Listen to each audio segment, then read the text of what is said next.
cafezinho pronto aqui e agora a gente vai ter a aula, né, sobre quais os conceitos físicos que estão atrelados nesse simples ato da gente estar fazendo um cafezinho. Deixa eu tomar meu café,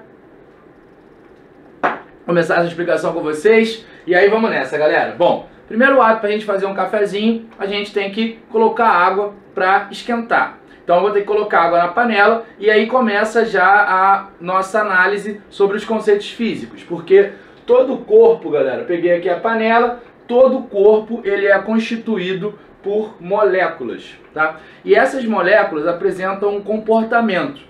Um comportamento interessante para a gente aqui nessa análise vai ser a agitação térmica que essa molécula possui. Então as moléculas que compõem o corpo, elas estão agitadas, elas têm um certo grau de agitação térmico ali.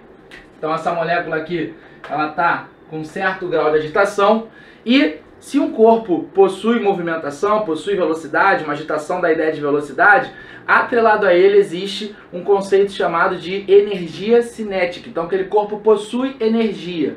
E a soma das energias cinéticas dessas moléculas que compõem o corpo dá ao corpo uma certa quantidade de energia térmica. Então essa panela aqui tem uma certa quantidade de energia térmica, tá? Atrelado a esse conceito de agitação térmica, existe um número que vai estar associado a ele, que é o que a gente chama de temperatura. Então, o que significa a temperatura do corpo? É um número que vai estar atrelado ao grau de agitação térmica que um corpo possui. E aí uma coisa leva a outra, porque se um corpo tiver uma maior agitação térmica, significa dizer que ele está submetido, que ele está ali a uma temperatura maior. Só que, consequentemente, significa dizer que ele possui uma maior quantidade de energia térmica, já que suas moléculas vão estar vibrando mais, vão ter mais energia cinética, então o corpo ele acaba adquirindo uma energia térmica maior. Quando eu pego a água e coloco na panela, eu vou estar misturando dois corpos. Eu, quando faço café, galera, eu gosto de colocar água filtrada. Então, eu peguei a panela, peguei a água da geladeira, coloquei em contato com a panela, e aí eu estou fazendo contato com corpos que têm temperaturas diferentes, porque a água também é formada por moléculas, só que a molécula da água estava a um outro grau de agitação térmica, diferente da panela. E aí, no caso, porque eu tirei ela, né, da geladeira. E quando eu coloco esses dois caras em contato, eu vou ter um fluxo de energia entre eles. Porque a panela, a temperatura da panela inicialmente é maior do que a temperatura que a água se encontra.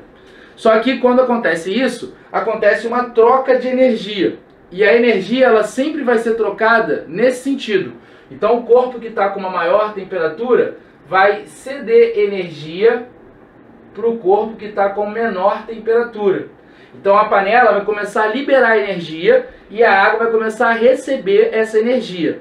E o nome que a gente vai dar ao fluxo dessa energia de um corpo para outro é o que a gente define como calor.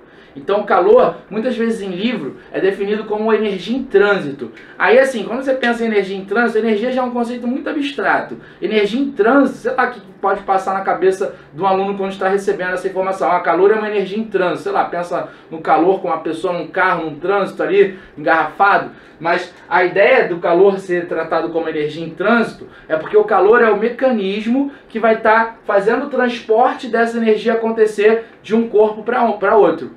Quando que vai ocorrer esse transporte de energia de um corpo para outro? Quando que vai ocorrer essa troca de calor? Quando os corpos estiverem em contato ali, né, com substâncias, materiais que tenham temperaturas diferentes, beleza?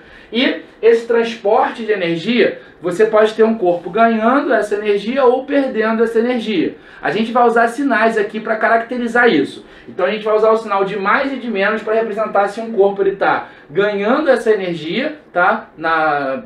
Sobre o mecanismo de calor ou perdendo. E aí, se o corpo ele ganha, a gente escreve que o corpo, quando ganha calor, para ele o calor é dado como positivo. Então a gente usa sinal de mais para representar que um corpo está ganhando essa energia aí, e quando ele perde, a gente coloca o sinal como negativo. Então o calor vai ser dado como negativo quando o corpo estiver perdendo, tá, essa energia.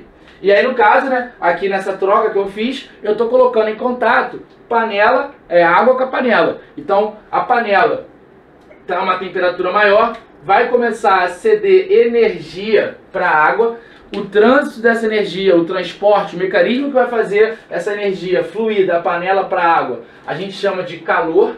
Então a gente pode escrever que a panela liberou, perdeu uma certa quantidade de calor, tá? De energia nesse processo. O que a panela perde, a água recebe. Então a água, nesse mesmo tempo, recebeu essa quantidade de energia. Então um liberou, então perdeu, então fica menos que, perdeu essa quantidade de calor, enquanto o outro recebeu mais que, o que vai fazer com que, se eu fizer a soma desse calor trocado, o somatório desse calor trocado vai estar dando zero.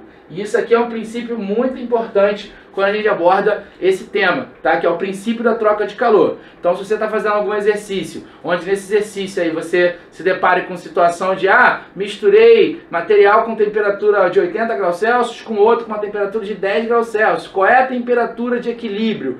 Porque essa troca de energia, ela não vai acontecer eternamente. Ela vai acontecer até que os corpos alcancem o equilíbrio, que a gente chama aqui de equilíbrio térmico. Deixa eu botar aqui que é importante esse nome. E aí o que significa essa ideia do equilíbrio térmico? O equilíbrio térmico, galera, está associado aos corpos alcançarem o mesmo grau de agitação térmica, alcançarem a mesma temperatura. Então essa troca de energia vai acontecer até que os corpos alcancem a mesma temperatura. Aqui, panela e água vão estar trocando energia, vai ter uma hora que a temperatura delas vai estar igualando. Vou considerar que a temperatura aí de equilíbrio aqui nesse caso foi de 15 graus Celsius, só que a 15 graus Celsius eu não consigo passar um cafezinho, né? O que eu tenho que fazer? Eu tenho que esquentar essa água, aquecer até que ela ferva, tá? Mas para isso eu vou precisar mandar mais energia para essas moléculas. E aí eu vou precisar de uma fonte dessa energia, uma fonte de calor.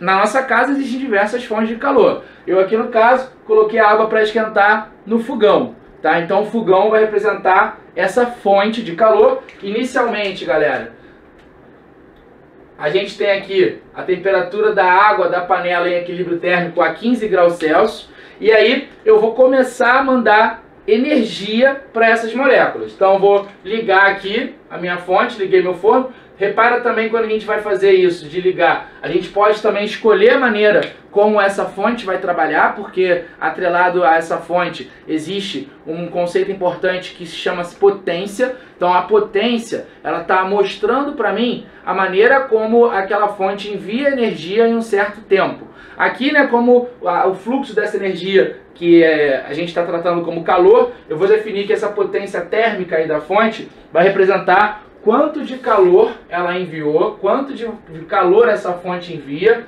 em um certo intervalo de tempo, tá? Mas de uma maneira geral, sempre quando você trabalhar com esse conceito de potência, a potência vai estar atrelado, tá, a um consumo de energia, ao envio de energia em um certo intervalo de tempo. Aqui a energia a gente está definindo como sendo esse mecanismo aí dessa troca de energia térmica, tá, que é o calor. Então a potência é calor por um tempo. E aí assim, para que a água ferva, que eu quero que ela alcance a temperatura de 100 graus Celsius, eu tenho que enviar para a água uma quantidade específica de energia na forma de calor. Então essa quantidade aqui é um valor que eu posso conhecer.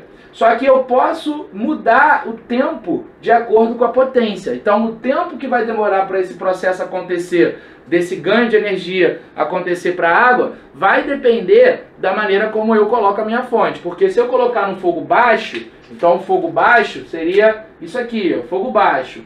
Então minha fonte está enviando uma quantidade de calor para a água em um certo tempo. Mas como eu estou com fogo baixo, eu estou com uma potência baixa. Então a potência sendo baixa, o tempo necessário para que a água receba essa quantidade de calor vai ser um tempo maior.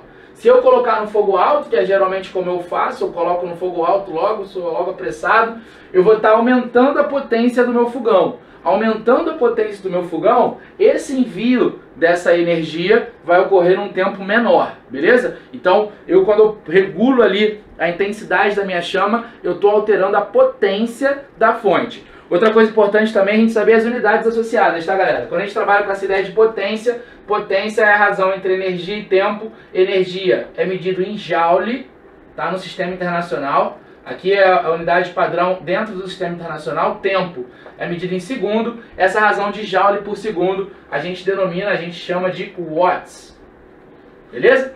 E aí a água vai começar a receber energia. Não só a água, mas também a panela. Tá? Em muitas questões de física, vocês também, quando forem se deparar com esse estudo, vocês vão ver que a panela, o recipiente, é dado como sendo ideal. A questão fala que ele tem capacidade térmica desprezível. Então, em situações como essa, seria a ideia de que o calor está sendo dado integralmente para a água. Tá? Mas aqui o calor que você vai estar emanando aqui dessa fonte, porque a fonte, né, a chama, vai estar com uma maior energia térmica, então vai começar a ceder energia para o meu sistema, panela, água, e aí esse calor, essa energia, vai chegar tanto para a panela também esquenta, assim como para a água. Aqui na análise da temperatura eu vou acabar focando mais na água, tá? Então nesse primeiro momento, as moléculas da água, vou considerar uma, tá a um certo grau de vibração, 15 graus Celsius.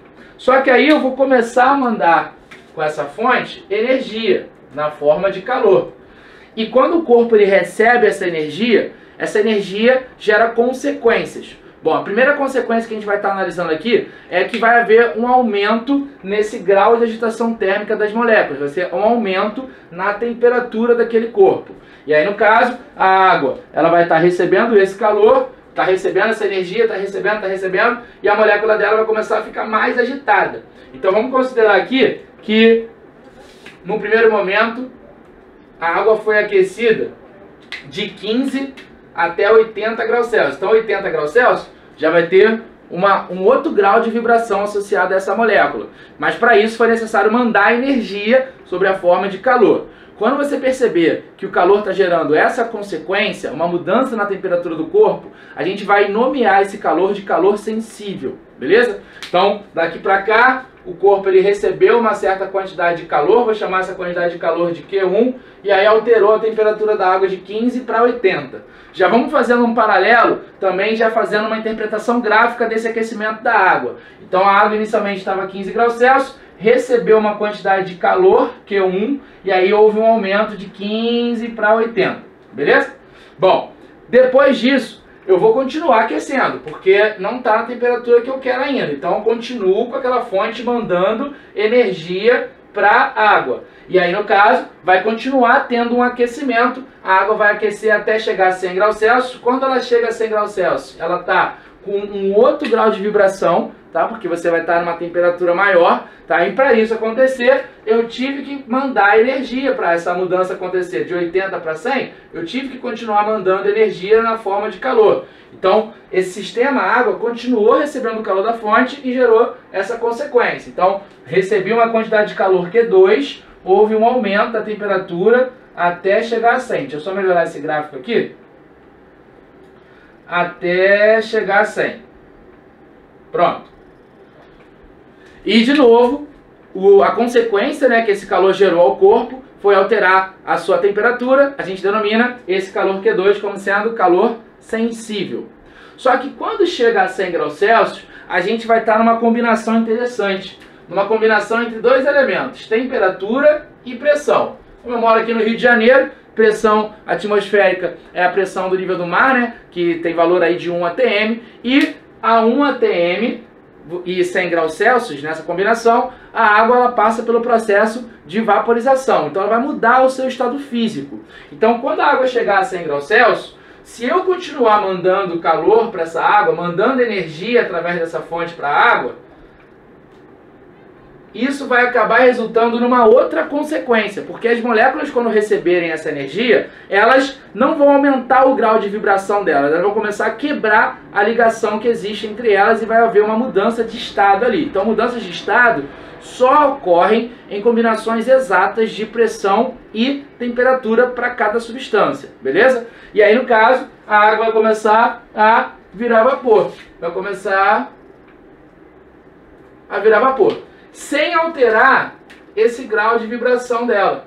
Então, assim, é muito comum às vezes, né? Não sei se vocês já passaram por isso, mas você está passando um cafezinho, a água já está fervendo lá, mas você tem aquela intuição, né? Tipo assim, se eu deixar a água fervendo lá por mais tempo, tá tranquilo, né?